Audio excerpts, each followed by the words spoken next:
Hello everyone. In this presentation, part 3 of the purpose of the Messiah, we look at the two kinds of prophecy concerning the cross, because there are prophecies such as Isaiah 53 that seem to predict before Jesus came that he would suffer and die. But it's important to note that there's also other prophecies like Isaiah 9 verse 6 and others that say he should come and become King of Kings in his lifetime. This is what we call two kinds of prophecy concerning the cross, because human beings have free will and responsibility, and God cannot interfere in the choices humans make. It's a similar situation as with Adam and Eve at the time of creation. God said in Genesis 2:17 in the commandment, "If you eat of it, you shall surely die." So Adam and Eve, whether they ate of the fruit or did not eat, is entirely their own choice, their responsibility. They could have obeyed the commandment and realized the ideal world and have life, or they could disobey and experience death, spiritual death, as a result, which unfortunately they did. So there's this, in the same way, there's a prophecy actually of the return of Elijah. There's another important prophecy in Malachi 4 verse 5 and 6. It states, "Behold, I will send you Elijah the prophet before the great and terrible day of the Lord comes, and he will turn the hearts of fathers to their children, and the hearts of children to their fathers, lest I come and strike the land with a decree of utter destruction." We can see this is another dual prophecy of the return of Elijah. He will come, he will prepare the way of the Lord, and the ideal world will be realized. Or, if he doesn't, the land, Israel, will be destroyed. It's important then to understand who is Elijah. Elijah lived 900 years before Jesus. 2 Kings 2:11 states he was taken up into heaven. But then, much later, in about 400 BC, in Malachi 4, 5 and 6, which we just read, it speaks about the return of Elijah. Now it's important to note that actually the Jewish disciples, they were not so familiar with the scriptures. So when they witnessed to the religious people, they said Jesus is the Messiah. Of course, the first thing they said, well, where is Elijah? Elijah must come before the Messiah. If there's no Elijah, Jesus cannot be the Messiah. So when they brought the question to Jesus, Jesus answered that John the Baptist is Elijah. This is no problem for the disciples to accept. They could accept that he was John the Baptist was Elijah. But this is a bit more challenging for those who, the religious leaders, because John the Baptist is not 900 years old and is alive in their time. So we need to look at the course of John the Baptist. If we believe Jesus in his statement that John the Baptist is Elijah, John's role is crucial to Jesus' mission. John the Baptist received a revelation directly from God, and he states it in John 1:34. He said, "I have seen and I have borne witness that this is the Son of God." Later, we see some confusion among John the Baptist's followers. In John 3:26, they said to John the Baptist, "Rabbi, he to whom you bore witness, look, he is baptizing, and all are going to him." This shows that John's follower, he remembered what John testified about Jesus, but he's not following Jesus. He's going about his business as before. So this question itself shows there's a confusion in John's followers. John 3:30, John the Baptist states, well, he must increase, but I must decrease. This is what he said about Jesus. But if John the Baptist was truly living up to his testimony, is following Jesus, then certainly if Jesus was increasing, then he should be increasing too.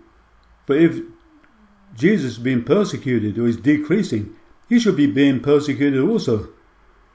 This clearly shows John is going a different direction from Jesus. But the Jewish people were prepared by God at that time. So of course they were sincere. They wanted to know clearly if John the Baptist was the returned Elijah. So they asked him in John 1:21. And they asked him, "Are you Elijah?" And he said, "I am not."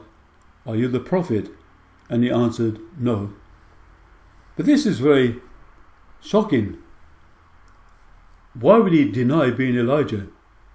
It's true he may not understand being Elijah, but he knew very clearly that Jesus said he was Elijah. So flat out denying it makes Jesus seem a liar, a person who makes false statements. If he was wise, if he didn't understand, then he should have answered, "Well, I don't understand being Elijah, but if Jesus said that, yeah, I must be." This is what he should have answered. But by denying being Elijah, he makes Jesus seem a liar. So whom would the people be more likely to believe, Jesus or John the Baptist? Well, it depends how the people appear to the people. See, Jesus, he was unknown, actually, at that time. He was from a humble family.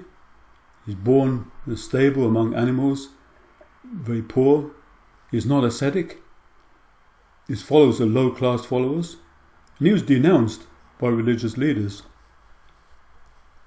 John the Baptist, on the other hand, he's from a prominent family. His father was Zachariah, the high priest. He lived an ascetic life, and he was supported by religious leaders. So it's very clear.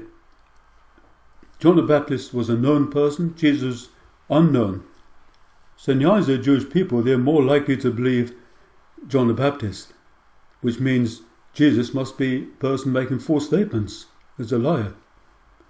John the Baptist, though, his fortune was running out, basically, and he lost God's blessings. He finds himself in prison.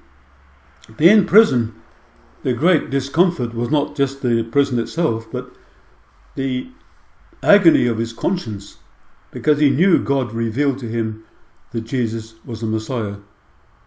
And so to try to relieve his discomfort, he sends two followers to Jesus to ask him. In Matthew 11:2-3, it states, "Are you he who is to come, or shall we look for another?" This is the question John the Baptist put to Jesus after living his whole life not following Jesus, and in placing Jesus in a very difficult situation.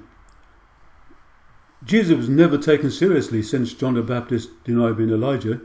Jesus always appeared to be a liar, a person making false claims, and he lost credibility in the eyes of the Jewish people. So Jesus receiving that question from him, you can imagine the pain he must have felt. But he answered in this way, in Matthew 11:4-15. This is part of it. He said, "John the Baptist is least in the kingdom of heaven, is greater than he. And if you're willing to accept it, he is Elijah who is to come." Least in the kingdom of heaven is what John the Baptist became. And he's saying that if you're willing to accept it, he is Elijah who is to come.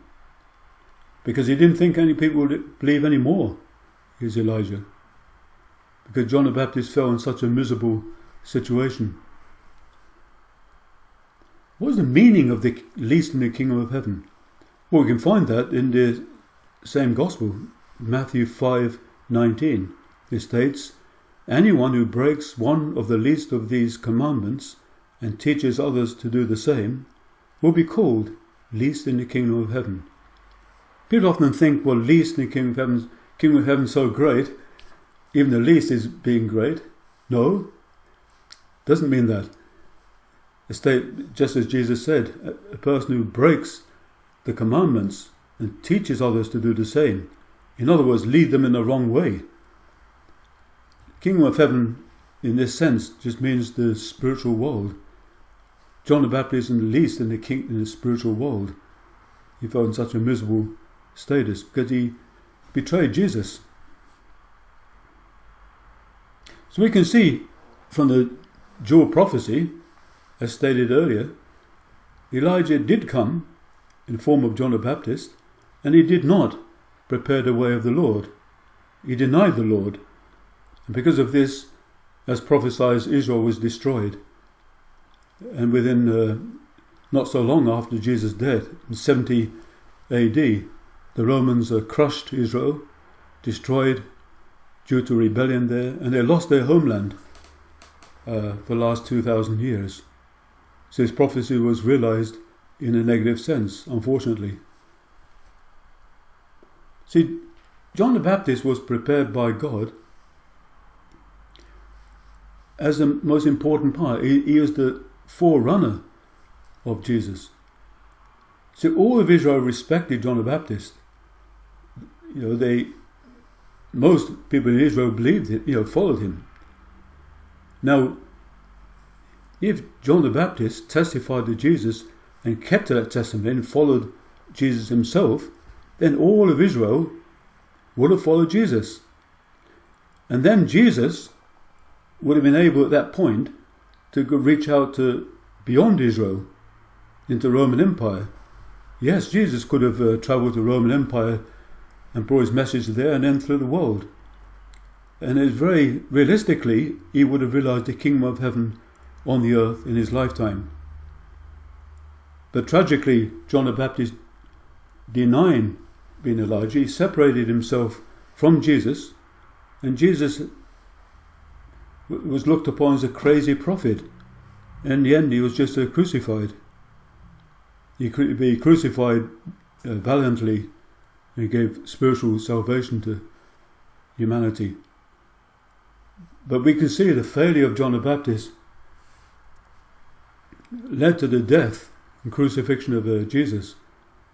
Jesus didn't come just to die, he came to realize the kingdom of heaven on the earth and fulfill totally God's will. But Jesus, in that impossible situation, he brought victory for God. He brought salvation for millions of people and realized an incredible foundation, and a foundation where he can come again at the time of the second coming.